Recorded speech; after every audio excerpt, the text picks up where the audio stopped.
అందరికీ నమస్కారం. శ్రీమాతే నమః. ఓం నమః శివాయ. ఓం శ్రీ సాయిరామ్.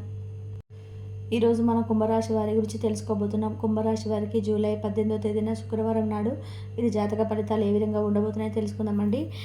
కుంభరాశి వారు కొత్తగా మన ఛానల్ చూస్తున్నట్టయితే ఛానల్ సబ్స్క్రైబ్ చేసుకొని వీడియో మీకు నచ్చితే లైక్ చేసి సపోర్ట్ చేయండి. మరి ఆలస్యం చేయకుండా కుంభరాశి వారి యొక్క జాతక ఫలితాలు రేపటి రోజున ఏ విధంగా ఉండబోతున్నాయి, ఎటువంటి శుభ అశుభ పరిణామాలు మీ జీవితంలో చోటు చేసుకోబోతున్నాయి, మీ చేయాల్సిన పనులు, చేయకూడని పనులు, దేవతారాధన చేసుకోవడం వల్ల రేపటి రోజు మీకు ఎదురయ్యేటువంటి అడ్డంకులు, సమస్యలు, ప్రతికూలమైనటువంటి సమయం మీకు దూరంగా వెళ్ళిపోతుందని కూడా తెలుసుకొని జాగ్రత్తగా ఉండండి. మరి ఈ వీడియోని చివరి వరకు చూడండి, అప్పుడే మీకైతే పూర్తిగా అర్థమవుతుంది.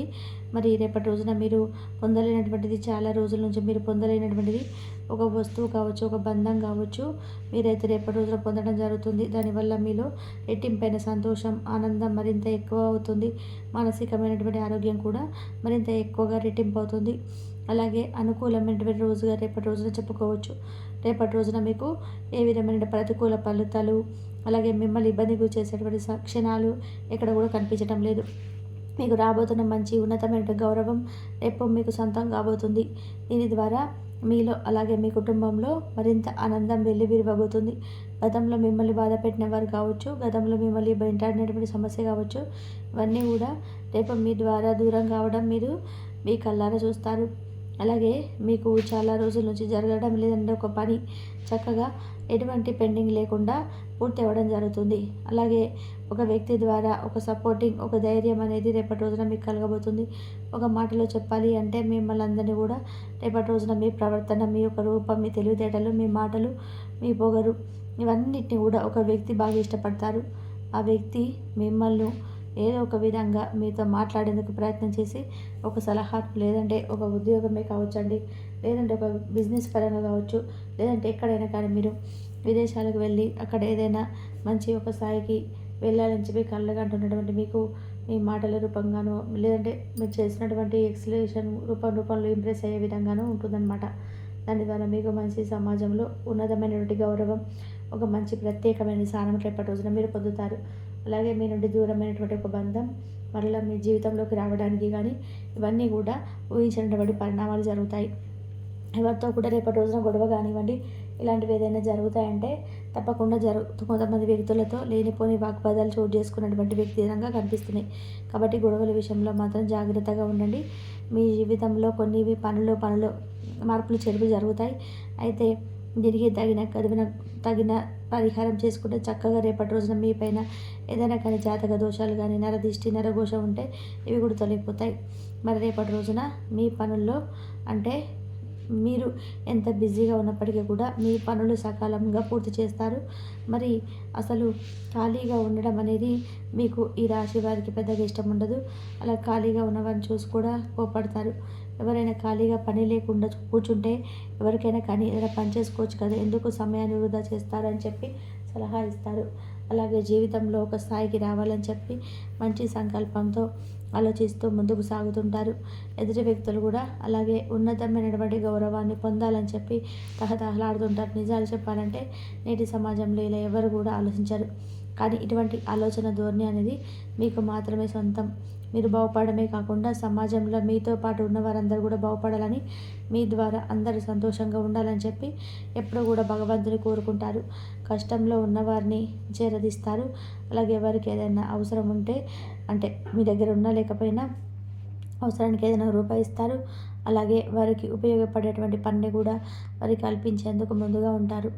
ఇక మన జీవితంలో మనం ఒక స్థాయికి వెళ్ళాలని, మంచి గౌరవాన్ని పొందాలని ఎవరికి ఉండదో చెప్పండి. అలాగే మీకు కూడా ఎన్నో కలలు, మీ జీవితం పట్ల మరెన్నో ఆశలు, కానీ ఏంటంటే గత కొన్ని రోజులుగా మీరు అనుకున్న ప్రతి పని కూడా వెనక్కి వెళ్ళిపోవడం, మీరు మరింత ఎక్కువగా కృంగదీస్తూ ఉండడమే కాకుండా నిరాశ, నిస్పృహలు చేస్తున్నట్టుగా ఉంటుంది. కాబట్టి మిమ్మల్ని దేని గురించి అయితే ఇబ్బంది గురి చేస్తున్నటువంటి పనులు కానీ, మనుషులు కానీ, ఇవన్నీ కూడా మీ నుంచి శాశ్వతంగా దూరం కావడానికి భగవంతుడి యొక్క అనుగ్రహం అనేది మీకు రేపు సంపూర్ణంగా కలగబోతుంది. కాబట్టి మీకు లక్ష్మీదేవి యొక్క అనుగ్రహం అనేది రేపటి రోజున పుష్కలంగా కనిపిస్తుంది. కాబట్టి రేపు ఉదయాన్నే చక్కగా నిద్రలేచి ఇంటి గుమ్మాన్ని అలంకరించుకొని భగవంతుడి యొక్క ఆరాధన చేసుకోండి. లక్ష్మీదేవి యొక్క ఆరాధన రేపటి రోజున మర్చిపోకుండా చేసుకోండి. ఇంట్లో అమ్మవారికి తీపిని నైవేద్యంగా పెట్టండి. చక్కగా దీపారాధన చేసుకున్న తర్వాత దీపారాధనలో ఒక యాలక్కాయని కానీ ఒక లవంగాన్ని కానీ వేసి చూడండి. అలాగే అమ్మవారి ముందు సంకల్పం చెప్పుకోండి. మా బాధ ఇది, మా కష్టం ఇది, మేము ఎన్నో రోజుల నుంచి అనుకున్నటువంటి పని పెండింగ్లో పడిపోతుంది. మేము ఎంతగా ముందుకు వెళ్ళాలనుకున్నా కానీ ఎవరో ఒక తెలియకుండా మమ్మల్ని వెనక్కి పట్టి లాగినట్టుగా అనిపిస్తుంది. మేము అనుకున్న పని సక్రమంగా జరిగేలాగా చేయమ్మా అని చెప్పి మనస్ఫూర్తిగా ఆ తల్లిని వేడుకోండి. ఇక కొంతమంది మనుషులతో కానీ అంటే ఎక్కువగా మీరు మీ పనిని మీరు చేసుకుంటూ ఉంటారండి. అనవసరంగా ఎవరితో కూడా ఎక్కువ మాట్లాడడానికి ఇష్టపడరు. కాబట్టి మీరు ప్రశాంతంగా చాలా ఎక్కువగా అంటే పీస్ఫుల్గా గడపడానికి ఎక్కువ ఇష్టపడతారనమాట. అంటే మనుషులతో మాట్లాడకుండా ఇంకొకరితో మాట్లాడతారు అని చెప్పి మరలా ఎక్కువగా అనుమానాన్ని పెట్టుకోకండి. అందరూ కూడా మనుషులతోనే మాట్లాడతారు. కాకపోతే ఏంటంటే మీరు ఎక్కువగా మాట్లాడడానికి మీ వ్యవహారాలు కానీ లేదంటే మీకు సంబంధించినటువంటి విషయాలు కానీ చెప్పుకోవడం కానీ ఇటువంటివి చెప్పుకోరనమాట. ఒకటికి మాట్లాడదా లేనిపోని ప్రాబ్లం క్రియేట్ చేసుకుని మరి అవుతాం. ఎందుకు ఎంతవరకు ఉంటే అంతవరకు ఉంటే మంచిది అనుకుంటారు. కానీ ఏంటంటే పని కట్టుకొని మరి కొంతమంది వ్యక్తులు ఏంటంటే మీరు ఏదో విధంగా గురి చేయాలనో లేదంటే మీకు వచ్చేటువంటి ఉన్నతి చూసి మీకు వస్తున్నటువంటి ఒక రూపాయి ఆదాయాన్ని చూసి లేదంటే సమాజంలో మీకు వచ్చేటువంటి మంచి స్థాయిని చూసి ఓర్చుకోలేక కొంతమంది వ్యక్తులు ఏంటంటే కుళ్ళు కుతంత్రాలు మీపై ఎప్పటికప్పుడు జరుపుతుంటారు. అటువంటి నరదిష్టి నరఘోషం మీపై నుండి తొలగించుకోవడానికి మీరు ఎర్రనీటిని దిష్టి తీసేసుకుంటూ ఉండడం, నల్ల ఉప్పు ఆవాలతో దిష్టి తీసేసుకుంటూ ఉండడం చేయండి.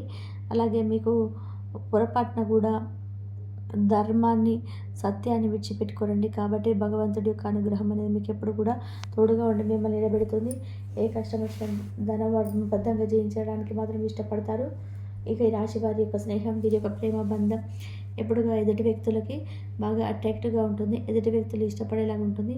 ఇక రేపు బాగా బిజీగా ఉంటారు. ఇంట్లో ఫ్యామిలీతో గడుపుతారు. చక్కగా ఒక పండుగ వాతావరణంలాగా మీ కుటుంబంలో సంతోషంగా మరిన్ని శుభవార్తలు వింటారు. అలాగే ఇష్టమైనవి వండించుకొని తినడం, మంచి బట్టలు వేసుకోవడం, ఫ్యామిలీతో మంచి సమయాన్ని స్పెండ్ చేయడం రేపటి రోజున మీరు చూసుకున్నట్లయితే కనుక చాలా ఆనందంగా మీకు తెలియకుండానే రోజు అనేది గడిచిపోతుంది. అయితే ఫ్యామిలీకి తగ్గట్టుగా మీకు అనుకూలంగా నడుచుకోవడం, వారికి ఇష్టమైనవన్నీ కూడా తెచ్చిపెట్టడం, వారితో కలిసి మాట్లాడడం, అది చూసి సంతోషపడడం, ఇలా ఫ్యామిలీతో సంతోషంగా గడపాలని చెప్పి ఒక భావన చాలా రోజుల తర్వాత మీకు అనిపిస్తుంది. ఎందుకంటే ఫ్యామిలీ ప్రియులుగా మీరు రాశివారిని చెప్పుకోవచ్చు.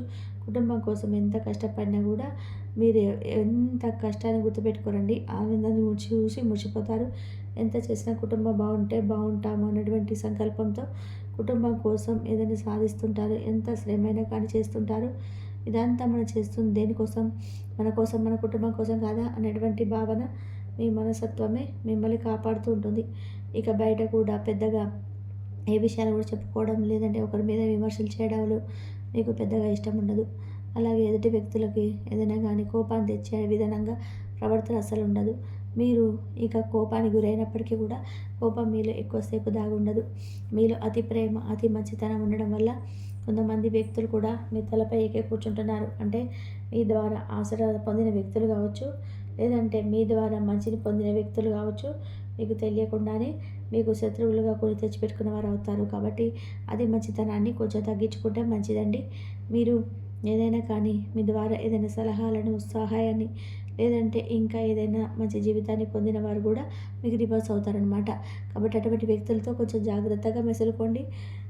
ఇక విపరీతమైనటువంటి భయానికి గురయ్యేటువంటి ఒక చిన్న సంఘటన అంటే రేపటి రోజున ఇంట్లో పెద్దవాళ్ళకి ఏదైనా కానీ అనారోగ్య సమస్యలు రావడం కానీ లేదంటే వారి పరంగా మీరు ఏదైనా కొంచెం అప్పటికప్పుడే మానసికమైనటువంటి ఆరోగ్యం అనేది దెబ్బతీసేలాగా ఆ టెన్షన్ గురవుతారు. ఎక్కువగా బాధపడాల్సినటువంటి అవసరం లేదండి. చక్కగా వారు మళ్ళీ తిరిగి కోరుకుంటారు. ఎక్కువగా బాధపడకండి. అలాగే నరఘోష, నరదిష్టి ఇవన్నీ కూడా మీకు కొంచెం ప్రతికూలంగా అనిపిస్తూ ఉంటే కనుక మీరు చేయాల్సిన పని సోమవారం రోజున దగ్గరలో ఉన్నటువంటి శివాలయానికి వెళ్ళి బిల్వపత్రాలతో స్వామివారికి అభిషేకం చేయించుకోండి. మీలో ఉన్నటువంటి భయాలన్నీ కూడా తొలగిపోతాయి. అలాగే జలప్రియుడు కాబట్టి స్వామి అభిషేక ప్రియుడు కాబట్టి మీరు తప్పకుండా స్వామికి అభిషేకం చేయించుకోండి. మీలో వీలుంటే గోమాతకు తగినటువంటి పూజ చేసుకోండి. మీ చేతిలో ఉన్నటువంటి ఆహారం, ఆకుకూరలు కానీ లేదంటే ఇంకేదైనా గోవు తినేటువంటి ఆహార పదార్థాలను అందివ్వడం ఇలాంటివన్నీ కూడా ఖాళీ సమయంలో మంచి సంగీతాన్ని వినండి. అలాగే ఒక నూతనమైనటువంటి ఉత్తేజం అనేది మీకు కలుగుతుంది. మీ ఆవుకు గోమాత ఉంటుంది కదండి, మన హిందువులందరూ కూడా ప్రత్యేకంగా పూజ చేసుకుంటాము. కాబట్టి రేపటి రోజున శుక్రవారం కాబట్టి గోవుకు పచ్చిగా ఉన్నట్టు గడ్డి తినిపించండి. మీ జీవితంలో రేపటి రోజున మంచి రోజుగా మిగిలిపోతుంది. మీకు మీ చేతిలో ఏదైనా కానీ ఒక రూపాయి అనేది సరిపడా ఉంటుంది. అలాగే ఇక ఈ విధంగా రేపటి రోజున మీరైతే చేసి చూడండి. ఒక మంచి ఫోన్ కాల్ ద్వారా కూడా మీ బంధాన్ని మీరు రేపటి రోజున తిరిగి ప్రత్యేకంగా కలుసుకునేటువంటి అవకాశం కనిపిస్తున్నాయి. అలాగే దూరమైనటువంటి బంధం, అది జీవిత భాగస్వామి కావచ్చు, లేదంటే ప్రేమికుడు ప్రేమికురాలు కావచ్చు, ఇలా మీ బంధం అనేది మీ జీవితంలోకి మరలా తిరిగి రావడం జరుగుతుంది. లేదంటే సోదరీమణులు, తల్లిదండ్రులు, ఇలా ఏదైనా కానీ ఈ బంధం రాక అనేది మీ జీవితంలో మరపురానటువంటి సంఘటనగా మిగిలబోతుందని చెప్పుకోవచ్చు. ఈ విధంగా ఈ రాశి వారికి రేపటి రోజున ప్రత్యేకమైనటువంటి కొన్ని అనుకూల, కొన్ని ప్రతికూల సంఘటనలు కనిపిస్తున్నాయి. కాబట్టి కష్టపడితే ఫలితం ఉంది, కానీ ఏదో ఒక రోజు మంచి ఫలితం ఉంటుంది. మీకంటూ ఒక మంచి ప్రత్యేకమైన కోరిక ఒకటి ఉంది. అంటే ఇదివరకు గృహ నిర్మాణం ఇంకా చేసుకొని వారు సొంత ఇంటి కల నెరవేర్చుకోవడం కోసం చేస్తున్న ప్రయత్నాన్ని ఖచ్చితంగా కూడా ఫలిస్తాయి. ఏదో ఒక దారి అనేది కనిపిస్తుంది. ఖచ్చితంగా ఫలితం అనేది దక్కుతుంది అని కూడా గుర్తుపెట్టుకోండి. అంతేకాదు, మీకంటూ ఒక ప్రత్యేకమైనటువంటి స్థానం కూడా ఉంటుంది. మీకంటూ ఒక ఇల్లు అనేది, లేదా ఒక వాహనాన్ని కొనాలని చెప్పి ఎప్పటి నుంచో అనుకుంటున్నారనుకోండి, అది కూడా ఈ సమయంలో నెరవేరుతుంది. ఇలా వాహనం, ఇల్లు, ఇలాంటివన్నీ కూడా మీరు ఖచ్చితంగా కూడా ఈ సమయంలో నెరవేర్చుకుంటారు. ఆ కోరికలు కూడా ఖచ్చితంగా నెరవేరుతాయి. గృహ నిర్మాణం వంటివి ఏవైనా కోరికలు పెట్టుకుంటే నెరవేరుతాయి. ఇష్టదైవారాధన చాలా మేలు చేస్తుంది. కుంభరాశి వారికి ఇష్టదైవాన్ని ఆరాధించడం వలన కుటుంబంలో ఉన్నటువంటి సమస్యలు కూడా తొలగిపోతాయి. రావాల్సిన ధనం చేతికి అందుతుంది. అప్పుల బాధలు తొలగిపోతాయి. ఇక ఈ యొక్క కుంభరాశిలో జన్మించిన వ్యక్తులకి ఈ రకమైనటువంటి కష్టాలు ఈ సమయంలో ఉన్నాయి. ఇష్టదైవాన్ని ఆరాధిస్తూ ఇష్టదైవాన్ని పూజించడం వలన కుంభరాశి వారికి ఉన్న కష్టాలు, సమస్యలు అనేటివి తొలగిపోతాయి. అంతేకాదు, ఈ రాశి వారికి రాబోయే రోజులలో ఇంకాస్త మంచి ఫలితాలు ఉంటాయి. ఊహించిన దానికంటే కూడా గొప్ప ప్రతిఫలాన్ని కూడా పొందుతారు. ఈ యొక్క కుంభరాశిలో జన్మించిన వ్యక్తులు, ఈ యొక్క కుంభరాశిలో జన్మించినటువంటి వ్యక్తులు చాలా అంటే చాలా జాగ్రత్తగా ఉండాలి. ఎందుకంటే అప్పుని తీసుకునేటప్పుడు, అలానే ఎవరికైనా డబ్బుని ఇచ్చేటప్పుడు చాలా జాగ్రత్తగా ఉండండి. ఎందుకంటే ఈ సమయంలో మీకు శనిదేవుడు ఆగ్రహంతో ఉండడం కానీ, శనిదేవుడి యొక్క అనుగ్రహం లేకపోవడం వల్ల కానీ మీకు కొన్ని సమస్యలు అయితే ఎదుర్కోవాల్సి వస్తుంది. దాని కారణంగా మీరు జాగ్రత్తగా ఉండడం వలన మంచి ఫలితాలు అనేటివి ఖచ్చితంగా కూడా పొందుకుంటారు. ఇక కుంభరాశిలో జన్మించిన వ్యక్తులకి ఈ విధమైనటువంటి ఫలితాలు అయితే ప్రస్తుతం అయితే నడుస్తూ ఉన్నాయి. అయితే ఇష్టదైవారాధన చేయడం, మనస్సును ప్రశాంతంగా ఉంచుకోవడం, భక్తి భావనతో ఉండడం, ఆరోగ్యాన్ని మంచిగా చూసుకోవడం, ఆరోగ్యాన్ని కాపాడుకోవడం,